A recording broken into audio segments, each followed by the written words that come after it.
Octopath Traveler speedruns use overpowered strategies to take down bosses in record time. In a matter of hours, runners go from the weakest adventurer in Ostera to throwing weapons at a dark god for nearly 100,000 damage. However, this accomplishment is the result of a painful grind that has a very low chance of being successful at a top level. From beginning to end, various things need to go exactly right, or else runners simply have to reset and try again. This obviously begs the question, exactly how much luck is required for a world record run in one of Octopath's longest categories? An interesting dilemma. Answering this is a complex ordeal in itself, as RPG speedruns are filled to the brim with random events. But I am going to scale this down for the sake of time and simplicity. Our top time we're looking at today is won by veteran Octopath runner Quadraaceps, who dominates the majority of the leaderboard. He has a defeat Galdera speedrun clocking in at 3 hours, 49 minutes, and 35 seconds on the Switch version, being the first and only person to break the 350 barrier on the console. Now there are faster times on the PC/Xbox versions, but these can be mostly attributed to better game performance and loading times on the more powerful hardware. On the topic of the speedrun itself, with the game being so open-ended, the route contains many detours and minor quests to build the party up for a final battle. Take a look at this visual aid on how the route works for this run. Getting to Galdera requires the completion of each of the 8 characters' main stories, along with a couple of side stories to unlock the Gate of Finis and Hornburg. If you want more detail about how this run is routed and all the strategies utilized, check out Quadraaceps' world record commentary run I've linked in the description below. Our Luckfest starts immediately with Tressa and her story. On the way to the first boss in the Caves of Maya, we're introduced to how the game handles enemy encounters. Now, detailing every one of these would take hours with how intricate the system is. Runaway chances, chances for a first strike or an ambush, and even turn order can all influence how fast an encounter goes. So for the sake of time, the main thing we need to know is how encounters are actually triggered. All random encounters in the game revolve around a step-based system. When you first enter an area, you have a base set of steps or minimum steps the game starts with. The game then rolls 2 additional numbers and adds the sum to the minimum steps number. This determines the amount of steps it takes to get an encounter, also known as real steps. A runner by the name of Zero Elite came up with the script to fetch these numbers in-game, and Quadraaceps ran around in-game to pick up most of this information used in the video. The actual percent chances for encounters throughout were derived from a formula created by TL Plexa, a speedrunner of many RPGs who has a literal PhD in mathematics. With that all being said, I'll give a by the numbers breakdown near the end of the video. The first instance of incredible luck we see is just 7 minutes in, right before going to the Scholar Shrine.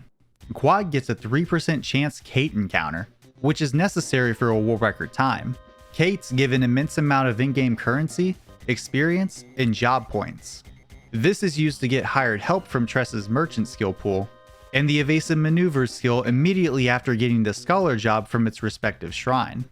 Evasive maneuvers lets runners adventure through high-level areas thanks to increasing the distance between encounters by about 2.5 times, letting runners obtain in-game equipment and items before recruiting a second or even third main character.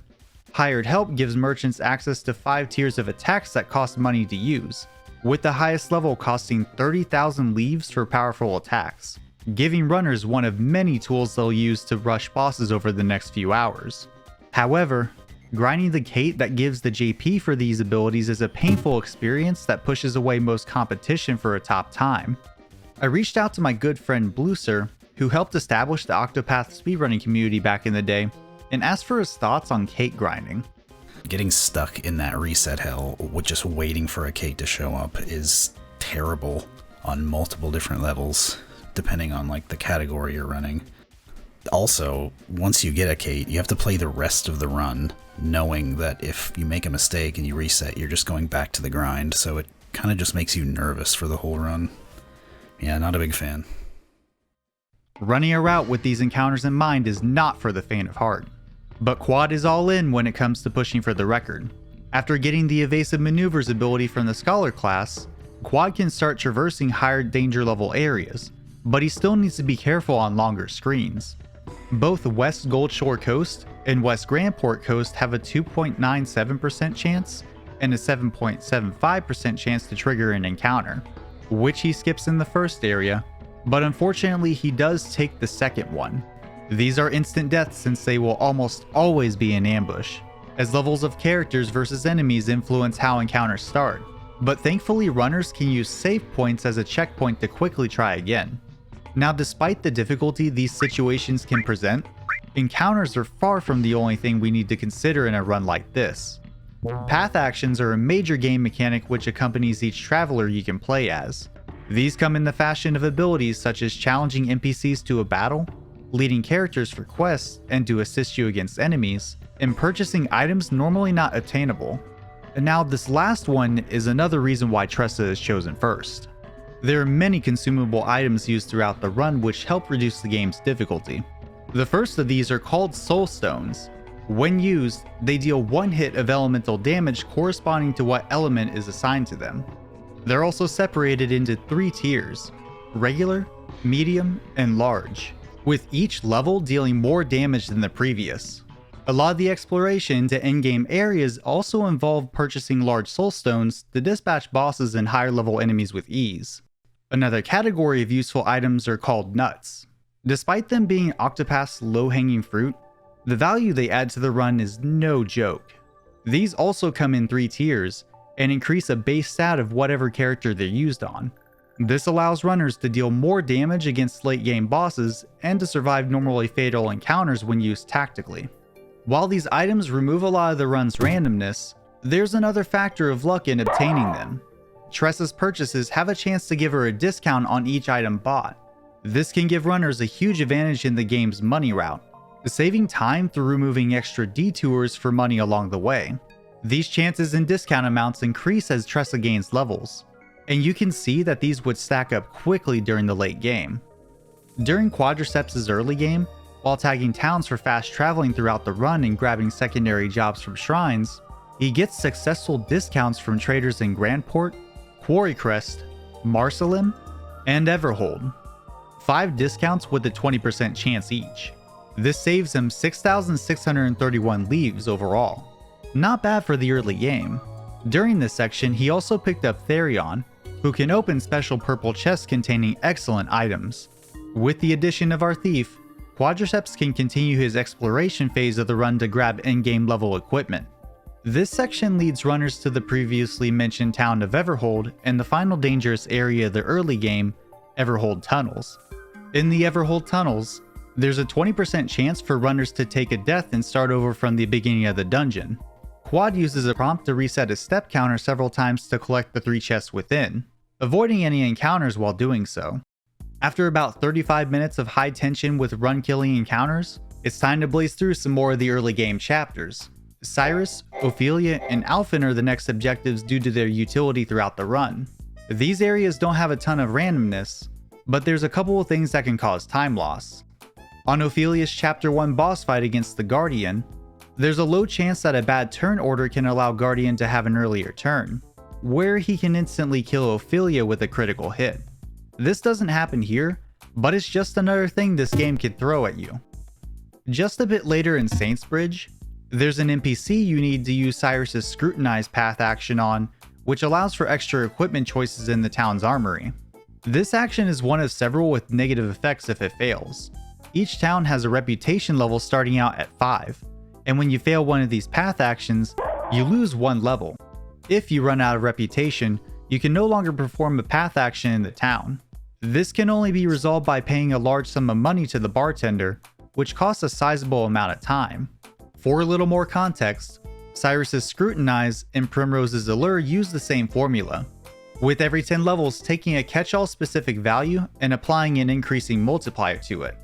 NPCs can provide buffs to these multipliers through other path actions, but with Cyrus being such a low level, his path actions have a high rate of failure in certain situations. Not scrutinizing this NPC results in having less HP than the run requires and makes some of the endgame bosses impossible to beat. Aside from the 3% chance cait encounter near the beginning, this is the second biggest wall so far with only a 30% chance for success. It's pretty unfair, but luckily Quad gets his first try in his Switch world record. About 10 minutes later in Ophelia's Chapter 3, Quad skips a 20.72% chance encounter on the road to Seaside Grotto, snagging a cool 15-second time save. About 5 minutes later in Dusk Barrow, Quad gets another 20% chance discount on a curious antique, saving 427 leaves. This will be the last 20% chance discount in the run thanks to Tressa getting a ton of levels coming up. Just outside of Whisper Mill, runners usually take a double Drake encounter for their EXP JP route, but incredibly Quad fights a Drake and a chubby cait, the highest tier of cait in the game. This area also has a 3% chance of generating a cait in battle, so this is incredibly lucky. Defeating the enemies here gives Quad a whopping 50,335 leaves, 2,213 EXP, and 1,071 JP, putting him way ahead of where he needs to be at this point in the run. Heading into Whisper Mill, Quad takes on his first final story boss, Matthias. There's a small 3% chance that the fight can go wrong here with Therion taking a death, but thankfully this run's absurd chances lean towards helping Quadraaceps, so the fight goes just as planned. With one character's story arc complete, we've got more absurd luck coming up.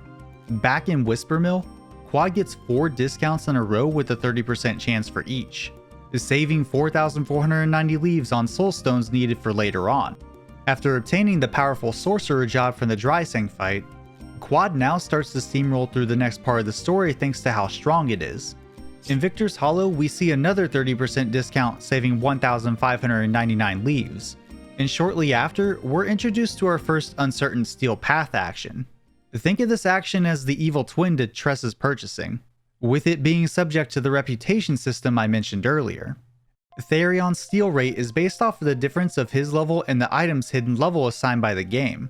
So if Therion is level 14 and the item level is 20, then Therion has an 80% chance to steal that item. There's a bunch of these coming up, so don't be surprised if it sounds like I'm saying the same thing over and over. In Noble Court, Quad steals an 80% chance elemental armor first try, and in Grandport he gets 2 separate 80% steals on large soulstones first try. In Quarry Crest, he gets a fortifying nut on his third try with an 80% chance, wasting about 10 seconds total. In Stoneguard, he gets 2 soulstone steals first try with an 80% chance, and another second try with the same 80% rate. Now that Quad has pickpocketed half the continent and beat a few more bosses, it's time for another fight with run-killing potential. Cyrus's Chapter 3 boss can cause a lot of problems if things go wrong. All it takes is for the boss and the ads to focus down one character, and things can go south very quickly. Cyrus and Therion are the main characters we want to protect here, with a 12.5% chance that 2 attacks will focus down one of these characters and an AoE spell will finish the job.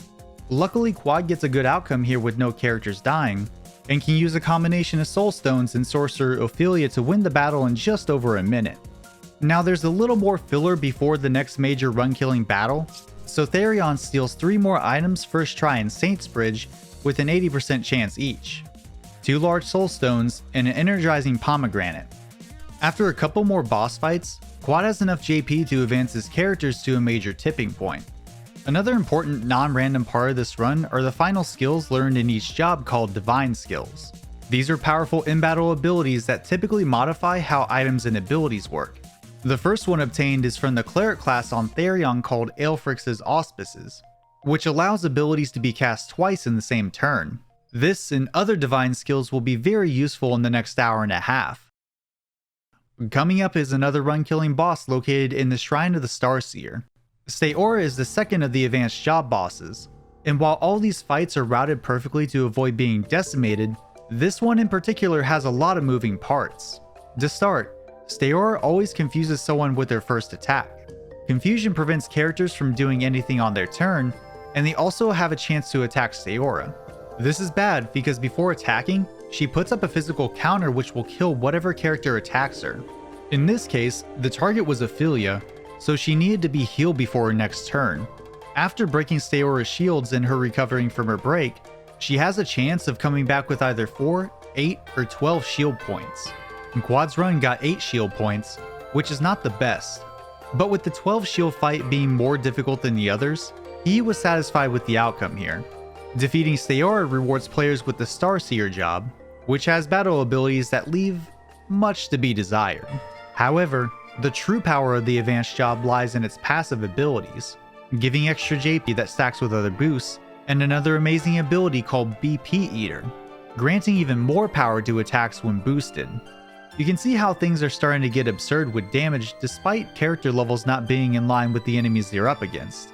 So after powering up from the second advanced job, Quad can finish Alphen's Chapter 3 and Chapter 4 bosses. The Ogre Eagle for Alphen's Chapter 4 boss is another with status effects imbued with its attacks. This is demonstrated on turn 1 when he puts Alphen to sleep, preventing Quad from getting a 3-turn quick kill. He still overcomes the boss with little issue and can move on to grabbing one of the most important abilities in the run. The Surpassing Power passive is how characters can break the 9,999 damage cap in this game, increasing it to a whopping 99,999 when unlocked. This is another reason why the EXP JP route is so important, and further shows how incredible the Chubby Cait encounter was almost an hour and a half ago. Getting back on track, Quad heads to the Shrine of the Warbringer. He's still so far ahead in currency, he decides to skip a big chest of leaves before fighting Winneheld. There's not much RNG to this fight, but an essential ability called Elemental Break has a chance to miss on these fast bosses, which could debuff their elemental defense. Luckily, this chance to miss is low and Quad hits it in this battle, giving him an easy fight and granting the Warbringer advanced job. The last job super boss Balogar is taken down quickly as well with a similar strategy, granting the Runeblade job and marking the last major non-main quest boss of the run. Back in Saints Bridge shortly after, a large fortifying nut is purchased with a 40% chance discount, saving 1,368 leaves. Skipping to Olberic's final chapter boss, Werner's attack can inflict terror on a character, preventing them from boosting abilities and gaining BP at the end of their turns. However, since Quad got a good turn order, he avoided this entirely. Back in Cobblestone after the fight, there's a 55% chance steal for a sprightly necklace that Quad gets first try, increasing the speed of whoever equips it. This helps ensure good turn order during the final bosses. Coming up on the last powerful equipment purchases with Tressa in the game, Quad gets a 40% chance discount in Wellspring on a battle-tested blade, saving a massive 21,000 leaves. He then gets another 40% chance discount in Stone Guard on a double tomahawk, saving another 15,437 leaves. These discounts are some of the most important in the run because they allow for an early purchase a little later of a weapon called the Viper Dagger. This is super useful for giving Therion a massive boost to speed and attack, increasing damage of his divine skill Aber's Reckoning. After the 3-hour mark, Quad has lucky encounter skips in the Trail to Whitewood with the 55.47% chance, and the Grim Sand Ruins Part 1 with the 58.37% chance, saving a good chunk of time. Upcoming is Honnet's final chapter boss, Red Eye. There's not much to say about this fight except there's a 12.5% chance for either Ophelia or Honnet to die if they're hit twice. However, Therion gets hit once, making the fight absolutely free. Going back to Everhold for more nuts, Quad has his last discount of the run with a 50% chance on a critical nut, saving 1,641 leaves. The last steals of the run happen in Northreach with an 80% chance on a platinum sword, getting it first try, and it required story steal for Therion's final chapter with a 55% chance. Quad of course gets this first try as well, cementing himself as the luckiest speedrunner to be featured on this channel so far. Oh, and to top it all off, Therion's last boss fight is super fast thanks to an amazing turn order, skipping any attack from Darius. With all the chapters done, this leaves us only the gauntlet before the last boss and the final fight itself. The gauntlet is done in a specific way, but there's not much in the way of randomness here except for the Darius refight. Alphen takes a fatal hit here but survives thanks to an ability called Hang Tough, letting him live with 1 hit point. After the 8 refights, Quad faces the final boss Galdera, a 2-part battle with a ton of moving parts to make it work. Keeping it brief, the first part is basically up to the runner to execute. While Quad has a mishap here and has to do a backup fight that's slightly slower, the idea is to use a mix of the Rune Lord and Sorcerer classes to deal massive damage, using attacks and divine skills to rush down the Evil Eye. Now while Phase 1 is pretty much a cakewalk, Phase 2 you pretty much have to pray that Therion goes before Galdera's Maw. This is one of many reasons why so much speed is stacked on him. If Therion's turn is after the Maw, he can't use his Divine Skill to reduce its HP below 50%, and it can instantly wipe the party with a 33% chance. Below 50 health, it will always use Dark Flame's Curse, which prevents magical attacks from being used, ensuring the party's safety. From there, it's just a matter of Therion tossing a couple late game weapons at the enemy with Warbringer's Nightmare Chimera skill to hit the damage cap. And that ends the second phase in just a few turns. With that out of the way, Quadraaceps splits when the reward text box pops up back in Hornburg, and finishes the run with the first ever sub 350 on the Switch version of this game. Now you're probably wondering why I chose this when runs of the PC version have been available since the middle of 2019. And that's because only a few runs match the sheer amount of luck Quadraaceps had in this run. That and his super informative commentary helped me navigate this run much faster than without it. So now that we're through the whole run, here's the roundup of some stats and positive things that happened. Quad took 33 random encounters during his record. Several of these were a toss-up, with some lucky skips and unlucky fights right before a skip. This would be slightly below average if not for all the other time saved thanks to being extremely ahead in levels throughout the run. I left a link to the data that was put together in a spreadsheet in the description if you wanted to take a look yourself. Tressa's purchase path action nabbed Quad 15 discounts, saving a grand total of 52,569 leaves in his record. This was carried by both the battle-tested blade and double tomahawk purchases, making up a very nice 69% of money saved. Taking the info from the discounts, we came up with the thumbnail chance of 0.00004% for all of the discounts obtained. Getting both cait encounters for the massive boost in EXP, JP, and leaves is a 9 in 10,000 chance, or 0.09%.